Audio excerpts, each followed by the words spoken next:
Drama itu apa? Ternyata drama berasal dari bahasa Yunani yakni draumai. Dan kenapa sih kalian harus mempelajari drama? Tempat untuk berekspresi, hiburan, atau rekreasi, dan juga menambah keterampilan kita. Assalamualaikum warahmatullahi wabarakatuh. Halo, berjumpa lagi dengan saya Arisa Nuraini dan terima kasih sudah mengklik video ini. Kali ini kita akan bahas mengenai materi kelas 11 yakni drama. Jadi, drama merupakan salah satu jenis karya sastra. Bagi kalian yang sudah pernah mempelajarinya, pasti masih ingat karya sastra itu ada 3, puisi, prosa, dan drama. Perbedaannya apa? Jadi, kalau misalnya puisi, prosa, dan drama tentu saja ada bedanya, yakni bentuknya. Kalau puisi, bentuknya adalah bait dan baris, prosa merupakan teks, paragraf, kalimat, sedangkan kalau drama itu adalah dilakonkan atau diperankan. Jadi, apa itu drama? Dan kenapa sih kalian harus mempelajari drama? Drama itu apa? Ternyata drama berasal dari bahasa Yunani yakni draumai, yang artinya berbuat, bertindak, berlaku, dan lain-lain. Intinya, drama berisi tentang perbuatan maupun tindakan atau action. Jadi ketika syuting film atau sinetron biasanya ada yang bilang action. Ketika bilang action itu mulailah berakting, beradegan, dan lepas dari kehidupan nyata. Sedangkan pengertian dari drama adalah kisah kehidupan manusia yang dipentaskan berdasarkan naskah menggunakan percakapan, gerak laku, unsur pembantu seperti pencahayaan, busana atau kostum, make up, serta disaksikan oleh penonton. Kalian pasti pernah melihat ada film yang berasal dari novel maupun cerpen. Emang boleh, Bu? Boleh, karena sumber penulisan naskah drama itu ada 3. Yang pertama adalah dari karya yang lain.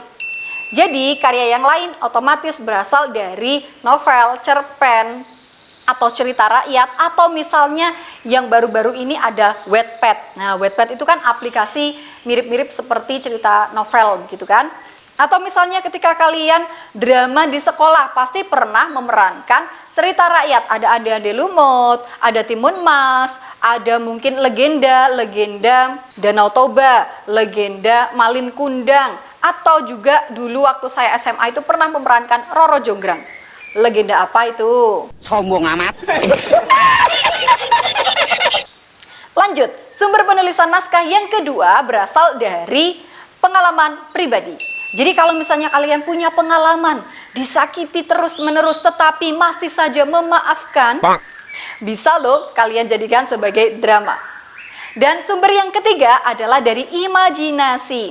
Jadi kalau imajinasi itu bentuknya fiktif, ya kan, tidak nyata. Kalian bebas untuk berimajinasi.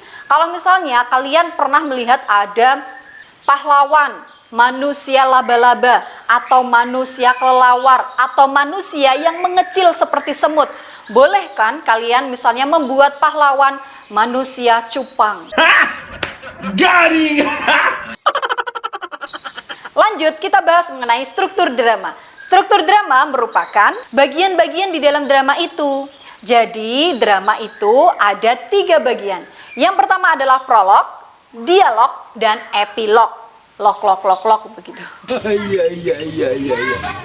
Prolog merupakan bagian pembuka, permulaan dari sebuah drama. Di dalam prolog ini bisa dinarasikan oleh dalang, kalau misalnya itu seperti wayang ya. Jadi ada narasinya begitu. Kalian pasti pernah melihat film, misalnya film kolosal. Sebelum masuk ke dalam inti film, itu biasanya kan ada kayak narasi dulu. Pada suatu hari tersebutlah, nah seperti itu ya. Struktur yang kedua adalah dialog. Dialog merupakan percakapan antar tokohnya. Jadi di dalam dialog ini, para tokohnya itu saling berinteraksi dan nanti akhirnya ada permasalahan di dalam dialog tersebut. Dan struktur yang ketiga adalah epilog. Epilog merupakan bagian akhir, berisi simpulan atau amanat yang ingin disampaikan dari keseluruhan drama tersebut. Selanjutnya, nah bagian dari drama atau struktur drama itu kan tadi ada 3 ya. Nah, bagian yang kedua atau dialog itu masih terbagi lagi menjadi 3 bagian, yakni ada orientasi, komplikasi, dan resolusi.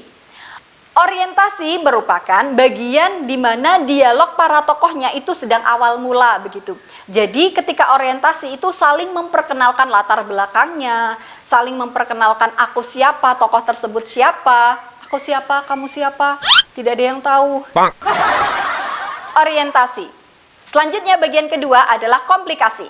Di dalam komplikasi ini para tokohnya itu sudah mulai ada timbul permasalahan. Permasalahannya apa? Apakah permasalahan tentang percintaan? Apakah tentang keuangan, persahabatan, permasalahan antar negara, antar benua? Semuanya terangkum di dalam komplikasi itu. Dan yang terakhir adalah resolusi. Resolusi merupakan tanggapan-tanggapan dari komplikasi tadi. Jadi kalau misalnya di komplikasi itu ada permasalahan, maka di resolusi itu penyelesaiannya seperti apa? Atau tanggapan dari para tokohnya itu seperti apa. Saya ingatkan ya, bagi yang belum subscribe, jangan lupa ditekan tombol merah di bawah ini. Dan bagi yang sudah subscribe, silahkan like dan berikan komentar di bawah ini. Terima kasih. Lanjut, berbicara tentang drama, itu pasti ada babak dan adegan. Perbedaannya apa? Jadi kalau babak dan adegan, cakupannya lebih banyak babak. Karena di dalam babak, satu babak itu biasanya dalam satu latar belakang. Jadi misalnya ada babak di sekolah, lanjut babak di rumah. Nah, biasanya perbedaan dari babak itu seperti itu. Kemudian, kalau adegan itu biasanya bagian dari babak itu sendiri. Contohnya, sama-sama di sekolah. Adegan pertama adalah ketika di kelas. Kemudian, adegan selanjutnya adalah mungkin mereka sedang ke kantin, dan lain-lain. Drama juga tidak lepas dari sebuah skenario. Apa sih skenario itu?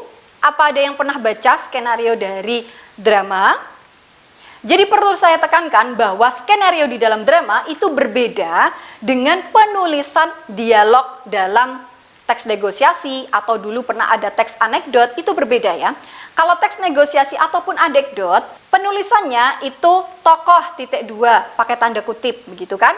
Tapi kalau di skenario, penulisannya tidak seperti itu. Silakan disimak contoh dari skenario berikut ini.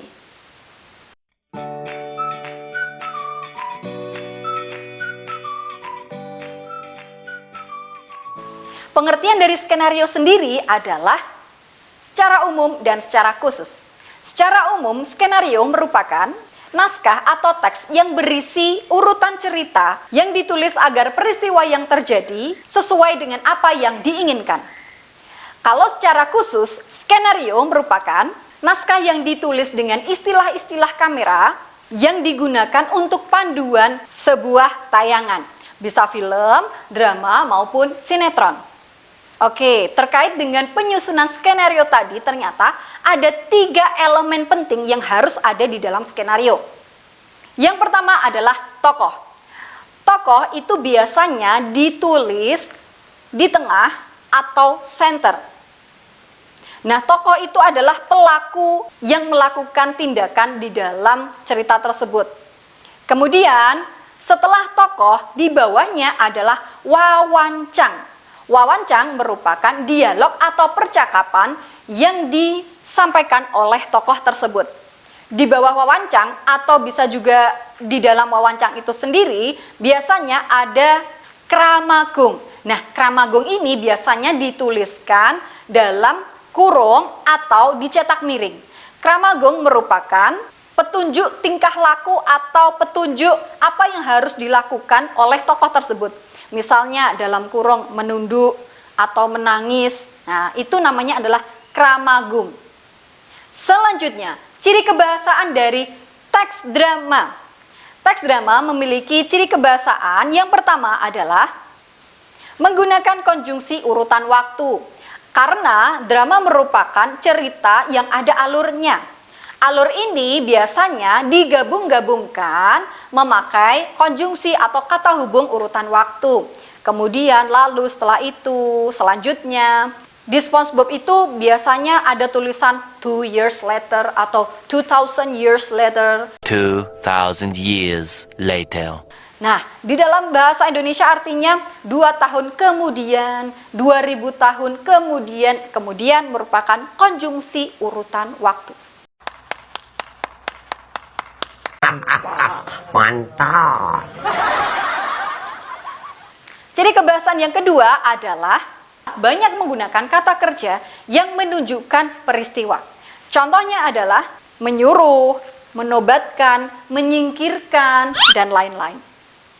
Ciri kebahasan yang ketiga adalah banyak menggunakan kata kerja yang menyatakan sesuatu yang dipikirkan atau dirasakan oleh tokoh. Contohnya, menginginkan, merasakan, mengharapkan, mendambakan, dan lain-lain. Ciri kebahasan yang keempat adalah menggunakan kata-kata sifat. Karena kata sifat ini untuk menggambarkan tokoh, suasana, latar belakang. Jadi contohnya adalah bagus, cantik, gagah, kuat, dan lain-lain. Dan ciri kebahasaan yang kelima atau yang terakhir adalah menggunakan kata ganti. Jadi kata ganti, tahu ya kata ganti contohnya adalah dia, ia, aku, mereka, kalian, kami. Nah, di dalam drama kita tidak mungkin kan terus-menerus menyebut nama tokohnya. Nah, nama tokoh itu bisa digantikan dengan pronomina atau kata ganti orang. Demikian pemaparan materi drama kali ini. Mungkin materi drama kali ini akan ada episode selanjutnya ya. Karena saya belum memaparkan apa itu unsur intrinsik dan unsur ekstrinsik dari drama. Oke. Nantikan di video selanjutnya. Demikian pemaparan dari saya. Apabila ada kesalahan, saya mohon maaf dan terima kasih. Wassalamualaikum warahmatullahi wabarakatuh. Bye-bye.